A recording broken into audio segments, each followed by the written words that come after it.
amigos de todo el país, ¿cómo están todos? En el aire y en su televisor hablan los líderes. Una audición con entrevistas y comentarios de actualidad. Ante todo, gracias, nuestra gratitud por su amable sintonía. Como siempre, vamos a unos comerciales y luego volveremos con nuestro primer invitado, que lo será Andrés Fortunato, presidente de la Fundación de Militares Constitucionalistas. Volveremos.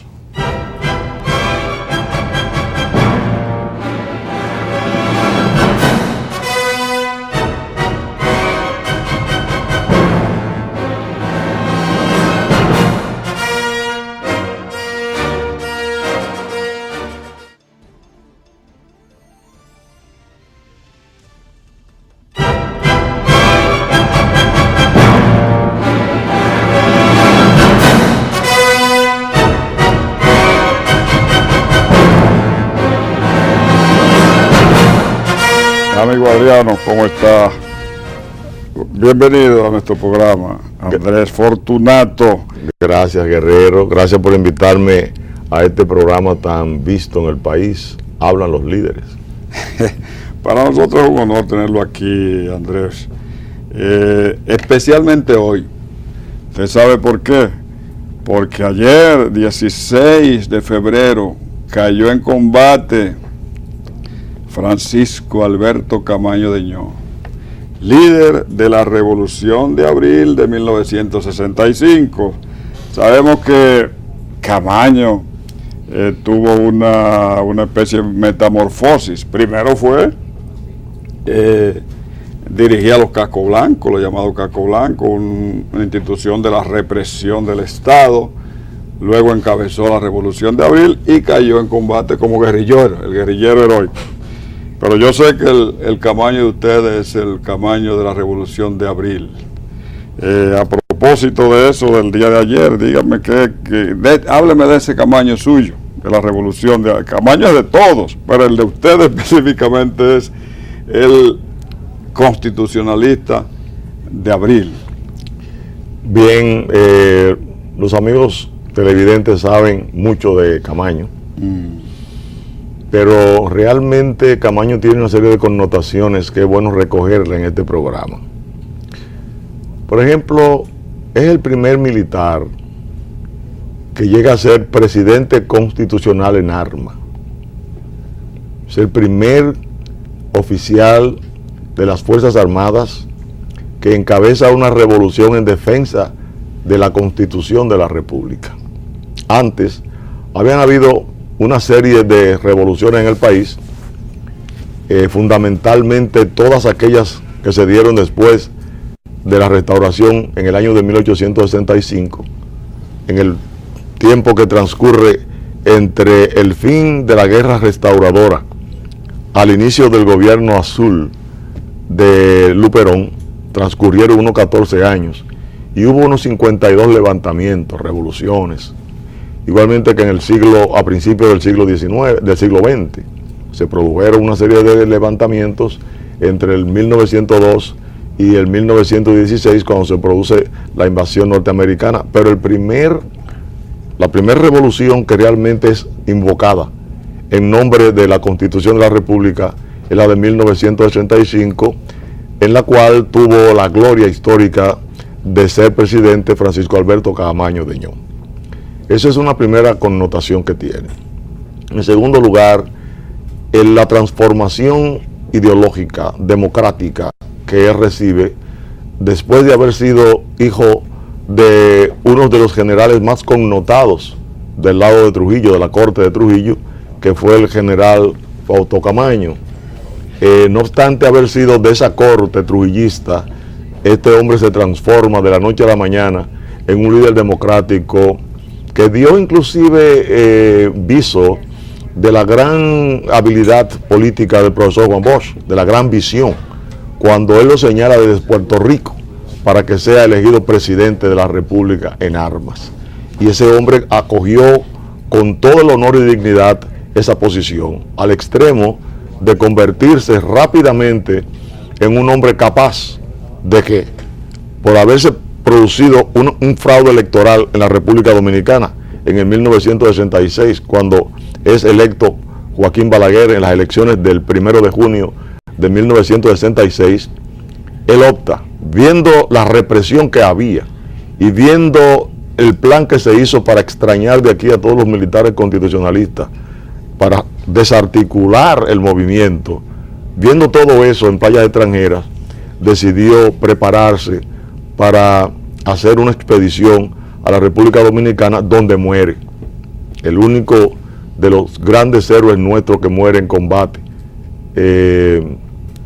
Hubo otro que fue Francisco del Rosario Sánchez, pero el de Camaño fue muy premeditado, fue muy bien pensado y muy en nombre del país. Por eso para nosotros también, él es, el Camaño de Caracol es nuestro también. Muy bien. El líder político, la inspiración de la Revolución de Abril en términos civil fue Juan Bosch. Los militares, en cambio, tienen varios líderes. Rafael Tomás Fernández Domínguez, que fue incluso el ideólogo y el hombre que recluta a Francisco Alberto Camaño de Ño, Hernando Ramírez, y el hombre que empezó la chispa de la revolución, que fue Peña Taveras. Ese fue el que hizo preso al jefe del ejército en ese momento. Correcto. Aunque usted dice que mucha gente sabe de Camaño, pero fíjese, hace 48 años de la Revolución de Abril. De manera que yo me gusta siempre en este tipo de entrevistas hacer un ejercicio pedagógico. Y las repeticiones son buenas. Por eso me gustaría que usted hable de ese aspecto, el aspecto militar también. O sea, de algunos participantes y eso. Bueno, en primer lugar ya te ha mencionado uno que es fundamentalmente Fernández Domínguez, que fue el ideólogo militar y político prácticamente de aquel movimiento. Él recluta un grupo que lo encabezó el hoy mayor general retirado Héctor Lachapelle Díaz, Ernesto González González, que eran profesores todos de la Academia Militar Batalla de la Carrera, Lorenzo Sención Silverio, está el comandante Quirós Pérez, que tuvo una destacada actuación militar, fundamentalmente en la batalla del 15 y 16 de junio en Ciudad Nueva. Está Piantini Colón, está Marino Almanzar.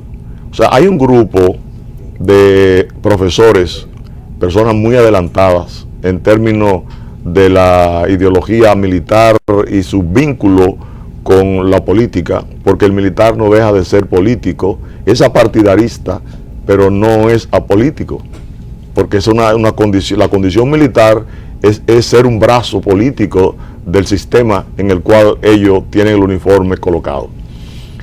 Hay que destacar también en esa gran participación la de Manuel Ramón Montes Arachi, el jefe de los hombres rana, el hombre que fue admirado como el militar de mayor sagacidad en medio de esos combates, conjuntamente con su grupo de hombres rana, que fueron un grupo élite que en ese momento se consideraron uno de los mejores soldados del mundo, los hombres rana, admirado inclusive por las tropas del ejército norteamericano que nos invadió. Hay muchas personas que se destacaron. Menciono sus principales líderes, como Mario Peña Taveras, que le dio inicio conjuntamente con un grupo de sargentos, muchos de los cuales forman parte de la directiva que yo dirijo con mucho orgullo de la Revolución de Abril. Hay inclusive un grupo de don Hernando Ramírez, que falleció el año pasado, que fue un caballeroso militar, fue un gran estratega, muy capaz. En términos generales, la Revolución de Abril recogió a lo mejor que había en las Fuerzas Armadas en ese momento. Eran unos 52 oficiales graduados en academias, muchos en academias internacionales, academias españolas, academia francesa como la de Saint-Cyr.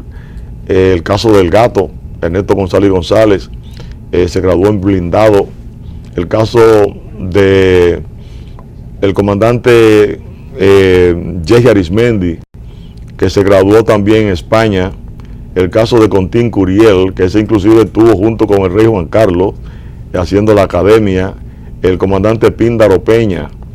Píndaro Peña fue uno de los oficiales que se encargó de repeler el ataque de San Isidro en el puente en la tarde gloriosa del 27 de abril del 1965, y puso en juego conjuntamente con otros oficiales de no menor renombre el orgullo patriótico y la vitalidad, virilidad y valentía del hombre y la mujer dominicano. Ahí hubo mujeres como el caso de la China, que me decía Monte Arache que no sabía cómo una mujer tan pequeña podía levantar un hombre como ella lo hacía, hombre herido como ella lo transportaba. O sea, el pueblo dominicano, los civiles que se incorporaron a esa revolución. O sea, la revolución del 65 es considerada por la mayoría de los historiadores de este país como el mejor acontecimiento político-militar del siglo XX. Y eso es un acontecimiento que debe de ser estudiado por la República Dominicana. Ahora mismo nosotros hemos elaborado un plan para hacer un concurso nacional de la relación entre la independencia nacional y la revolución de abril de 1965 para los estudiantes de educación secundaria y universitaria. Un concurso en el cual le vamos a entregar 50,000 pesos al que gane el primer lugar, 25 al segundo y 15,000 al tercero. E inclusive un incentivo para los profesores que lo monitoreen, los profesores de ciencias sociales. Porque la República Dominicana tiene que elevar su perfil cultural, patriótico. Pero hay que involucrar a la gente para eso. Y hay que buscar mecanismos para poderlo involucrar. Y un mecanismo que entendemos importante es el concurso. La revolución de abril de 1965 también implicó una invasión grosera de los Estados Unidos, que fue la segunda intervención norteamericana al país. Entonces, de elecciones podemos también sacar el hecho de que los Estados Unidos y cualquier potencia del mundo recibió el impacto de los hechos y empezó a tener respeto, si no lo tenía, hacia la República Dominicana y su gente. Pero además una lección para la democracia, el hecho de que paralizó el instinto militar y las posibilidades de golpe de Estado en el futuro. ¿Qué tiene que decirme? Sobre eso hay muchas cosas que decir. Los norteamericanos se equivocaron, actuaron a priori por falsa alarma, podríamos decir. Creyeron que la revolución del 65 era una continuación de la revolución cubana y erraron. Era una revolución eminentemente democrática y fue en ocasión de haber derrocado al profesor Juan Bosch la noche del 25 de septiembre de 1963, que ese grupo de militares y civiles se fueron combinando para dar esa explosión que inició el 24 de abril. Cuando las tropas de San Isidro se vieron diezmadas, vencidas en el puente Duarte, recurrieron entonces a el gobierno de los Estados Unidos. Y el gobierno de Estados Unidos, que ya había previsto invadir a la República Dominicana ante cualquier amenaza que pudiese parecerse a la cubana, de un régimen comunista, ellos estaban preparados y tenían las embarcaciones cerca. Invadieron en el 28 de abril. Pero esa invasión norteamericana nos colocó en el mapa mundial como un pueblo guerrero, valiente y con una gran ansia democrática. Fue tan grande lo que ocurrió en la República Dominicana que los Estados Unidos atacan el 15 y 16 de junio a Ciudad Nueva con la idea de tomarlo en 12 horas o menos, porque creían que el grupo constitucionalista se iba a rendir cuando oyera ese bombardeo indiscriminado que ellos hicieron. Sin embargo, no fue así. Resulta que la República Dominicana, y es bueno que los jóvenes lo entiendan, la República Dominicana tiene una cultura de valor desde el descubrimiento de América, desde los primeros colonizadores, cuando Enriquillo se subleva en contra de los españoles, y cuando se producen aquí, porque si los indios se sublevaron en contra de los españoles, con Enriquillo a la cabeza en el 1518, en el 1522 los esclavos del ingenio de Bartolomé Colón se sublevan también, se levantan, Fueron las primeras sublevaciones que hubo en América, se dan en República Dominicana. Y esa sangre hierve en el dominicano. Pero además, la República Dominicana tiene la suerte de que en la bandera dominicana hay un escudo. Y que ese escudo tiene una Biblia. Y que esa Biblia está abierta en el capítulo 8, versículo 32 de San Juan, que dice: y conoceréis la verdad, y la verdad os hará libre. El acto de valentía del dominicano frente a la invasión fue cumpliendo al mandato bíblico. En Deuteronomio,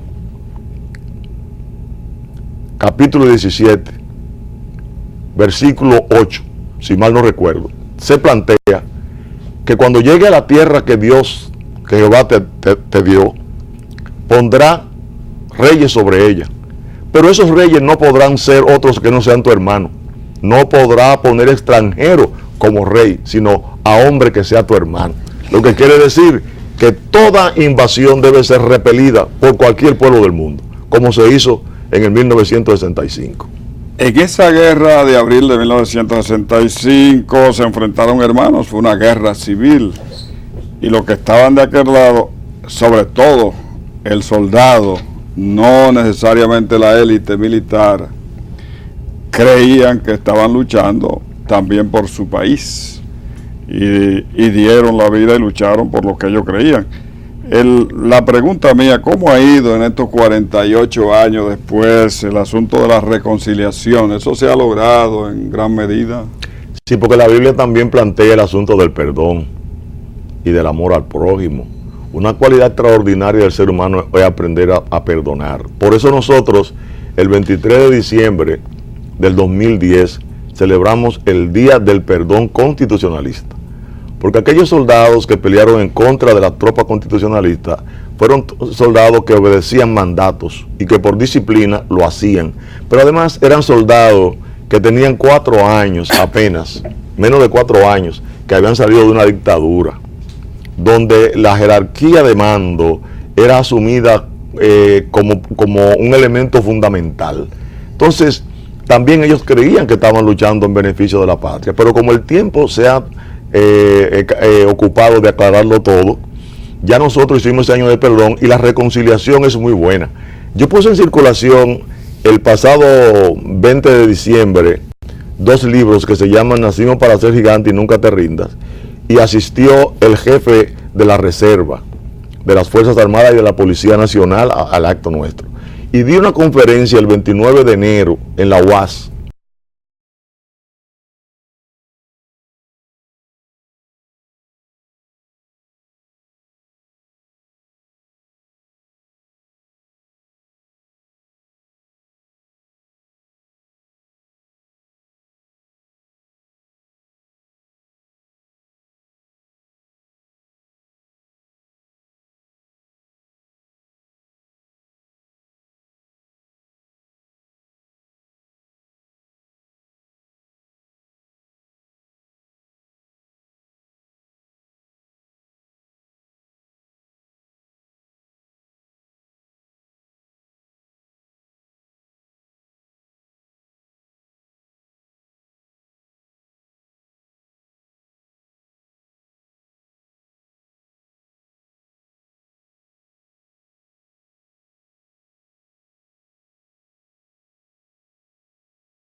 Hernández emitió el 22 de abril del 2010 los decretos 236-10 y 237-10, en el cual se reintegraban a los militares constitucionalistas, se ascendían de rango y se ponían inmediatamente en retiro, con una pensión igual a la de un soldado activo, la misma cantidad. Eso significó el renacer espiritual. Y el pago retroactivo. Se comenzó a hacer un pago no retroactivo, sino con una visión de un 35 sueldos que mediante una resolución se estableció para los soldados que fueran a retiro. Y se entregó una tercera parte, y una tercera parte más debe ser entregada este año y la otra en el próximo año. Sobre el retroactivo de todos esos años, como ocurrió en España durante el gobierno del reinado del rey Juan Carlos en el año de 1978, el Real Decreto Ley, que reconoció el tiempo que tenían todos los militares que pelearon contra Franco en la guerra de 1936. Se les reconocieron 42 años, hasta el momento en que cada uno pudiese haber estado puesto en retiro. Se le pagó su emolumento y se le subió el rango que le correspondían. Algunos fueron de simples soldados a coroneles, a generales. Por el tiempo que tenían se les reconoció, porque fue un servicio a la patria. Entonces a nosotros se nos hizo ese reconocimiento parcial, pero que agradecemos inmensamente por siempre al presidente Fernández, porque fue él el único presidente que hizo ese reconocimiento. Quien os dirige la palabra, en el año de 1979 se reunió con una comisión con el presidente Guzmán, y el presidente Guzmán no pudo solamente que decirme: yo sé que ustedes tienen razón, pero yo soy el presidente en este momento, aunque estuve en Ciudad Nueva, y mi gobierno se desestabilizaría si yo le hago algún tipo de reconocimiento a ustedes. Y era que había venido el jefe del Comando Sur, general Maculay, aquí a servir de árbitro entre los militares balagueristas y la ascensión del poder de Antonio Guzmán, y entre los acuerdos que se nos ha informado hubo, era que no se le diera oportunidad a los militares constitucionalistas. Sin embargo, el presidente Fernández, eso se trató con los demás presidentes también, el presidente Fernández, en un acto de valentía histórica, reconoció a los militares constitucionalistas. Pero qué importante eso. Mire, Andrés, usted está siendo considerado para la posición de defensor del pueblo, que es una figura constitucional de nuevo tipo. Háblele al pueblo dominicano de en qué consiste eso y qué otra idea usted puede tener sobre esta figura. Gracias, Guerrero. La República Dominicana, los demócratas dominicanos deben saber algo. La figura del defensor del pueblo fue por primera vez tomada en cuenta en los últimos tiempos del Imperio Romano. Hablo del siglo V, de la era cristiana. Se le llamó el defensor civitatis, un defensor público que era elegido inclusive por elecciones para defender al pueblo frente a las arbitrariedades del imperio, al pueblo llano.